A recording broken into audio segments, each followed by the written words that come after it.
Assalamualaikum warahmatullahi wabarakatuh. Di sini saya akan mempresentasikan laporan kegiatan PKL kami di RSUD Panembahan Senopati Bantul yang disusun oleh Melina Sri Lestari, Cahyanita Kurniawati, Maretania Lutfi Maharesti, Syifa Naufal Fauzi, dan Indriana. RSUD Panembahan Senopati Bantul berdiri pada tahun 1953 dengan visi terwujudnya rumah sakit yang unggul dan menjadi kebanggaan semua lapisan masyarakat. Dan misinya memberikan pelayanan prima pada pasien, meningkatkan profesionalisme SDM, dan kerjasama dengan mitra terkait serta memberikan sarana dan prasarana yang berkualitas. RSUD Panembahan Senopati Bantul merupakan pendukung penyelenggaraan pemerintah daerah yang dipimpin oleh seorang direktur yang berkedudukan di bawah dan bertanggung jawab kepada Bupati melalui Sekretaris Daerah. RSUD Panembahan Senopati Bantul beralamat di Jalan Dr. Wahidin Sudirohusodo, Bantul. Fungsi dari rumah sakit RSUD Panembahan Senopati Bantul dalam melaksanakan tugasnya mempunyai fungsi yang pertama, perumusan kebijakan teknis di bidang pelayanan rumah sakit. Yang kedua, penyelenggaraan urusan pemerintahan dan pelayanan umum di bidang pelayanan rumah sakit. Yang ketiga, pembinaan dan pengendalian pelayanan rumah sakit. Dan yang terakhir, pelaksanaan tugas selain yang diberikan oleh Bupati sesuai dengan tugas dan fungsinya. Tujuan rumah sakit yang pertama, terwujudnya proses pelayanan yang berkualitas, terwujudnya kepercayaan dan kepuasan pelanggan, terwujudnya karyawan yang produktif dan berkomitmen, kemudian proses pelaporan dan akses informasi yang cepat dan akurat, terwujudnya rumah sakit sebagai jejaring pelayanan pendidikan dan penelitian, dan yang terakhir, terwujudnya pelayanan non-fungsional untuk kepuasan pelanggan.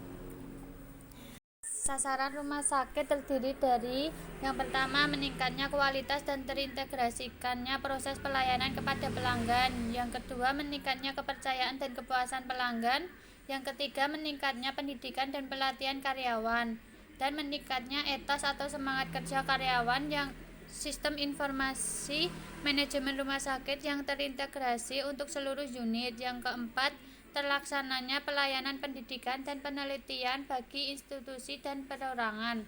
Yang terakhir, terlaksananya pelayanan non-fungsional.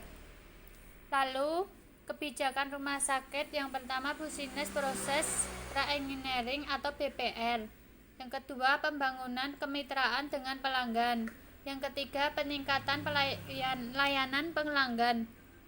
Yang keempat, pengembangan SDM. Yang kelima, pengembangan SIM. Yang keenam, pengembangan jejaring pelayanan pendidikan dan penelitian. Yang terakhir, sumber pendapatan non-fungsional.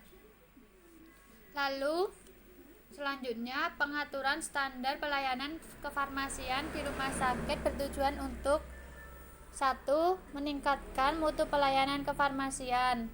Kedua, menjamin kepastian hukum bagi tenaga kefarmasian. Dan yang ketiga, melindungi pasien dan masyarakat dari penggunaan obat yang tidak rasional dalam rangka keselamatan pasien.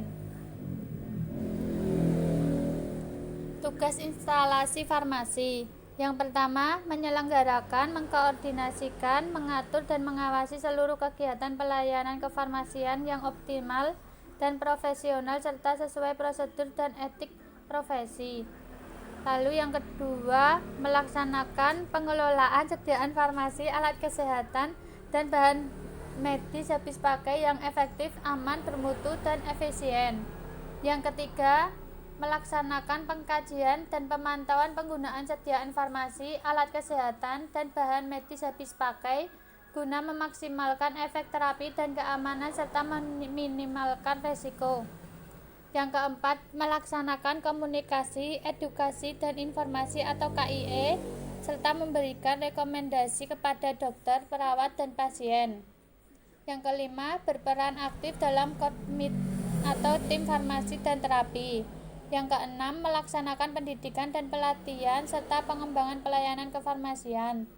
Yang terakhir, memfasilitasi dan mendorong tersusunnya standar pengobatan dan formularium rumah sakit. Kegiatan PKL di RSUD Panembahan Senopati yang pertama, satelit rawat jalan bagian bawah. Fungsi dari satelit ini yaitu melayani semua poliklinik, satelit paling crowded. Alur pelayanan resep pada satelit farmasi rawat jalan bagian bawah dimulai dari pasien mengambil nomor antrian dan menyerahkan resep. Kemudian pasien menunggu di ruang tunggu. Setelah resep diterima oleh petugas, selanjutnya dilakukan screening resep dan setelah cocok kemudian dilakukan entry harga obat. Kemudian pasien diarahkan menuju kasir dan pasien mendapatkan kwitansi untuk mengambil obat. Obat yang telah disiapkan oleh petugas dan telah diberi etiket yang sesuai kemudian diserahkan kepada pasien disertai dengan informasi mengenai obat tersebut. Yang kedua, satelit rawat jalan bagian atas. Melayani poliklinik anak, jiwa, kulit, dan kelamin. Alur pelayanan resep pada satelit ini adalah pasien datang dan menyerahkan resep pada loket penerimaan resep, kemudian oleh petugas dilakukan screening resep dan perhitungan biaya untuk resep tersebut. Pasien akan dipanggil kembali untuk membayar dan akan mendapatkan kwitansi untuk menebus obat. Resep yang telah diterima oleh petugas kemudian disiapkan dan diberi etiket. Kemudian pasien akan dipanggil kembali untuk penyerahan obat dengan membawa bukti pembayaran atau kwitansi. Penyerahan obat disertai dengan informasi mengenai obat tersebut. Yang ketiga, satelit rawat inap bertanggung jawab mengadakan pelayanan kefarmasian untuk kebutuhan bangsal perawat pasien rawat inap. Alur pemberian obat untuk pasien di instalasi rawat inap dimulai dari dokter menulis obat yang digunakan pasien di DPO atau daftar permintaan obat. Kemudian apoteker melakukan screening obat yang ditulis oleh dokter dan menulis obat yang digunakan pasien pada kartu pemberian. Tenaga teknik kefarmasian akan menyiapkan dan atau meracik obat yang akan diberikan kepada pasien. Sebelum obat didistribusikan dilakukan cek ulang oleh apoteker yang meliputi nama obat, jumlah obat, kesesuaian nama pasien, serta etiket untuk memastikan bahwa obat yang diberikan sudah tepat. Obat yang sudah disiapkan dan dicek akan diambil oleh perawat setiap bangsal untuk dimasukkan dalam loker pasien di ruang obat setiap bangsal. Obat baru diberikan kepada pasien sesuai dengan etiket dan jam di DPO. Yang keempat, satelit IGD melayani seluruh pasien IGD dan juga melayani resep obat untuk pasien IGD yang telah diperbolehkan pulang. Alur penerimaan resep hingga penyerahan obat di satelit farmasi IGD dimulai dari pasien. Dari IGD menyerahkan resep kemudian oleh petugas resep, di-screening dan dihitung harga obat. Kemudian pasien diarahkan menuju kasir untuk melakukan pembayaran. Bukti pembayaran atau kwitansi digunakan untuk menebus obat yang telah disiapkan dan diberi etiket oleh petugas.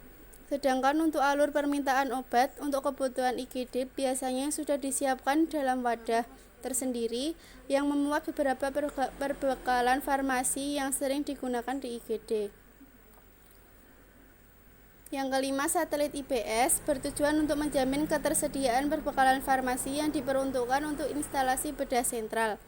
Kegiatan yang dilakukan di satelit farmasi IBS yaitu menyiapkan obat dan bahan medis habis pakai yang diminta oleh perawat untuk pasien IBS. Selain itu juga menjamin mutu dan ketersediaan perbekalan farmasi yang ada di satelit farmasi IBS. Apabila terdapat sediaan farmasi yang habis, maka dilakukan permintaan ke gudang dengan menuliskan pada buku defekta.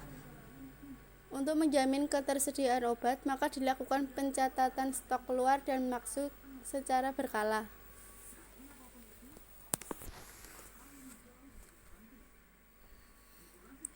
Yang keenam, gudang instalasi farmasi.